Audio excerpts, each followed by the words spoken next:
Welcome back from coffee. Probably a bit bored with me by now, so I do apologise, but I'm going to be wearing a different role for this presentation.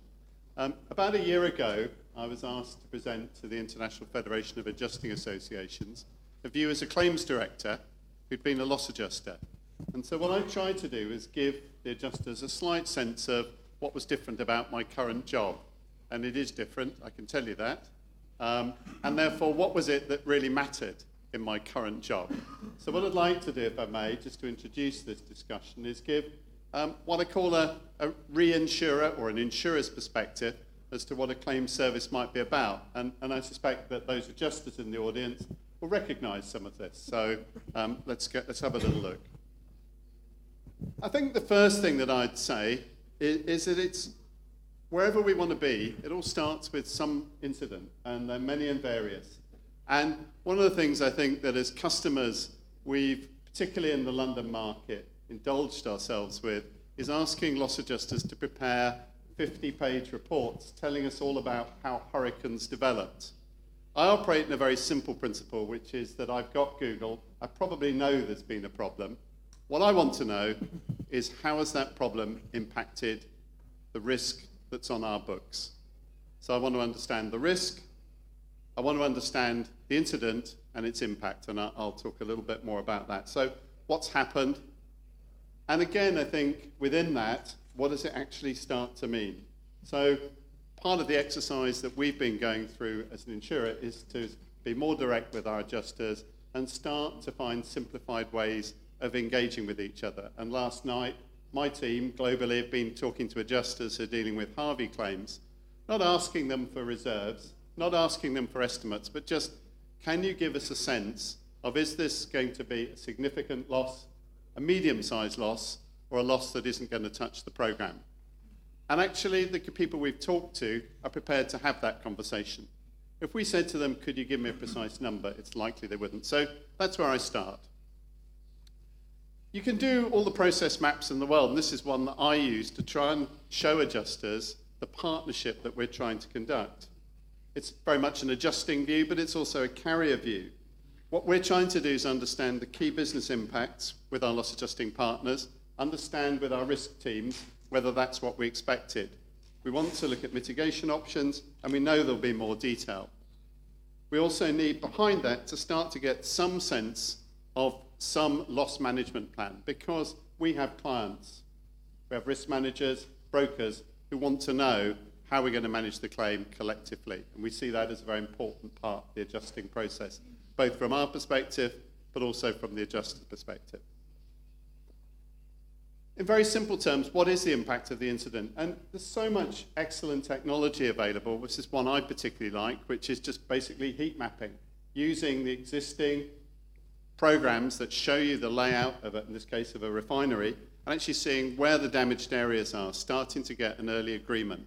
What is it that we're going to need to deal with? And actually, again, starting to understand both the potential exposure from a property damage perspective and a business interruption perspective, but what truly is this incident about? So starting to build a picture. And for a reinsurer like ourselves, SCOR, business interruption dominates our book. Just to give you an idea, we did some research about 2 years ago, and we found that about 75% of the indemnity dollars that we pay are paid on business interruption claims. And I think that's quite a surprising statistic when one thinks about it. So what are the key actions? And as you probably start to understand, our research that business interruption dominated our book starts to take us in the arena of what can we do to mitigate it? How can we work with the client? How can the loss adjusters work with the client so that the process perhaps can be reconfigured? Or maybe that we can use different supplies, different feedstocks to improve the profitability, to improve the production process.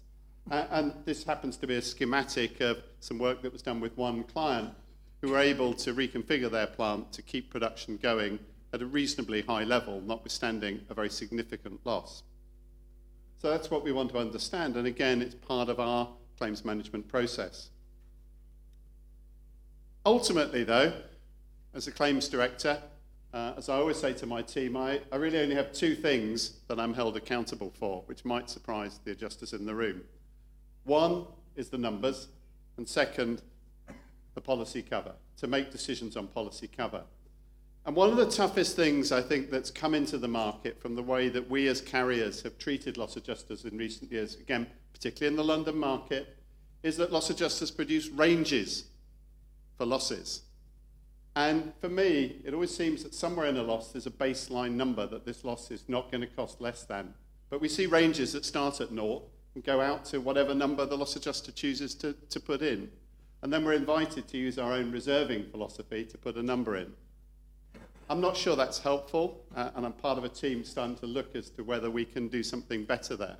Because ultimately, it's about understanding the assumptions that are made, what you know, what you don't know, and how long it's going to take to discover what you don't know. And some of what you don't know, you're probably never going to know. And as I always say, the best time for an insurer to reserve the loss is at the moment that you're paying the final check. Most of us can get it right at that point. But unfortunately, that doesn't go particularly well in the C-suite. We all know when there's a major disaster, the first question is, how much? There's a lot of information out there, and we have to work collaboratively to get those numbers together in order that we can keep the credibility that we as an industry have in the marketplace. And probably for me, that's the most important thing. Behind it, we have to have some form of process that we both understand. Again, if I go back 20, 25 years in UK loss adjusting, people thought process was a very rude word. You didn't have loss adjusting process. We were professionals. We didn't need a process. Now, I was an engineer, and for me as an engineer, if you didn't have a process, you weren't an engineer, and you weren't a professional. So I found some of the debates slightly confusing. And I worked in a company that developed loss adjusting processes and communicated them. And if you're interested, I have a 25-stage loss adjusting process. I can lecture on it for about 4 or 5 hours, but we'll keep away from it today. This is the sort of process we operate in SCOR, and this is how we like to work with our partners, so we all understand the steps we're going to make. But really, let's just try and sum it up. For me, what I'm trying to do when there's an incident is just try and understand a few real basics. What are the critical business impacts? And actually, to some degree, were they the ones we expected? And how many claims do we deal with where somebody says, well, this isn't what we expected? But what's different? So what is it that's unique? And I'll make that point several times. Getting the right people, and it comes back, I think, to a question that was asked before the break around loss adjusters. We expect our loss adjusters to deploy the right experts in the right way on the right claims. And to be blunt, if they won't, we'll help them do it. And that's a polite way of putting it. But we want to make sure we're working with trading partners who understand the need to deploy real expertise on the scene in the right way and the right time. We believe that's absolutely critical to us and the success we want to have. Getting the right information, which we have to provide as much as they have, and having the right access. One of the stories that I tell from my early days at SCOR was of a loss adjuster who told me he couldn't get into a refinery, and therefore we'd have to wait until he could get in because the OSHA, the health and safety people, were investigating an incident. And I have to say, at that point, you could see on Google the damage in the refinery, and I did actually phone him up and just suggest that he might like to buy himself a pair of binoculars because he could have a look at the incident. And we're looking for imagination. We have to be imaginative about how we examine and look at loss. We have to understand what's been damaged, lost, destroyed, and what are the consequences. What does this mean for the business? And then also, we have to decide what role we're going to play. And it's a difficult issue within a carrier, within an insurer or reinsurer, as much as for the adjuster.